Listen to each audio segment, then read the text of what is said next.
what is the 101 behind why someone would invest in a life settlement? And I'll let you break that down. Sure. Well, if you go back to the beginning, 1911, a gentleman needed a surgery and didn't have the money. And so when he met with his doctor, he consulted with his doctor and he said, look, I don't have the money to do this, but I do have a life insurance policy that's, there's a death benefit there. Would you take that in trade, even though there was no cash value? And so the doctor decided he would take it.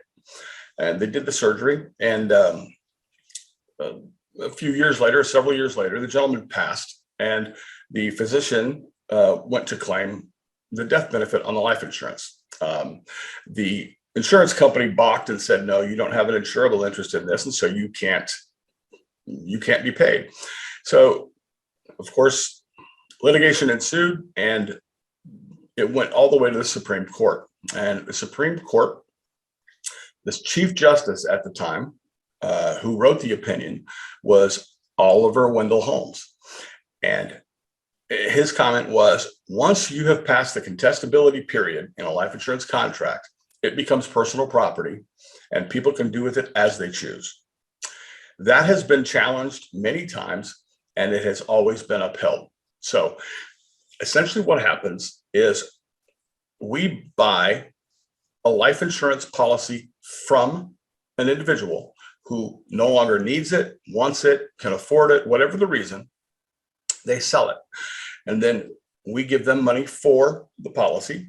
We always give them more than the cash value or more than what they would get from the insurance company. Then we continue to make the premium payments. And when the individual passes, we collect the death benefit into our fund, and it's distributed amongst the members of the fund. We've been doing this now for approximately 13 years. We have purchased roughly 1,800 policies over that time. We've never had a policy pay less than what we had anticipated. We put together a private equity fund. Essentially, it's a pool of investors. We originally did this for ourselves. Both Jim and I had owned pieces of small policies and had good success with it. And one day we were playing golf, and we both got a text from the company that we did this with, and he got notification that he had received, there's a death benefit that he was going to be getting. And I got notification that my policy needed an additional premium payment. And I said, man, wouldn't it be great if we could just pool these all together? Because I think at the time we owned about, 15 or 20 of them. And so we looked into putting them into a pool. That way we could, when one had a victory, we shared in the victory. And when there was a burden, like a premium payment, we shared in the burden. It would smooth out the yield curve. And so when we realized that we could do it, we opened it up to some of our high value clients that had invested in the same asset class. We opened up to outside investors. In fact, my dad was our first investor.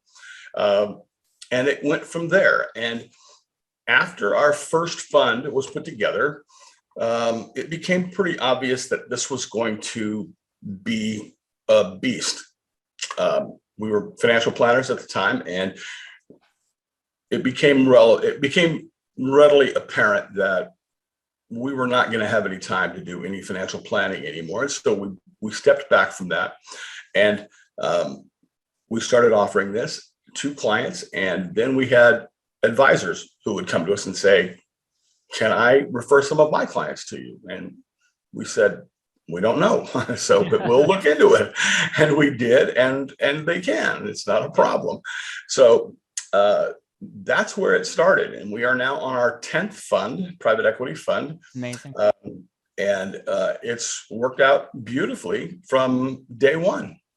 That's awesome. That's awesome. So to simplify this, there's a couple people in this equation. I actually have a good friend who's on the other side of the settlement. So he's helping people that have their life insurance policies. He's helping them negotiate. He's like a broker. And so it's really cool. I might have to have him on to talk about the different side to this. Sure. But Absolutely. the whole idea is you're creating a win-win scenario with the person that has a life insurance policy, because at the end of the day, it's a free market. They can do what they want. And so instead of Yes. cashing it out and getting whatever, they're getting a higher value for their death benefit. And that's a point that I want to make real quick is when you set up life insurance, a lot of times people only care about the cash value, which I understand, but the permanent death benefit is an asset. And you guys are a perfect example of like, you will die someday. And so if you have an insurance policy that's going to happen for a sure date, like that's incredible.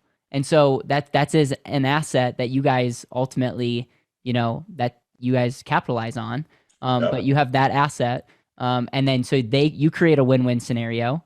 And I also want to say that a majority of these policies that you're probably buying are not the policies that we design. They're, we can go into that if you want from a standpoint of the typical policies that you get. But without, these are not policies that are max funded from the very beginning with the mindset. They're policies that people are getting maybe for an estate plan or perfect. There you go. And so they're high death benefit, low cash value.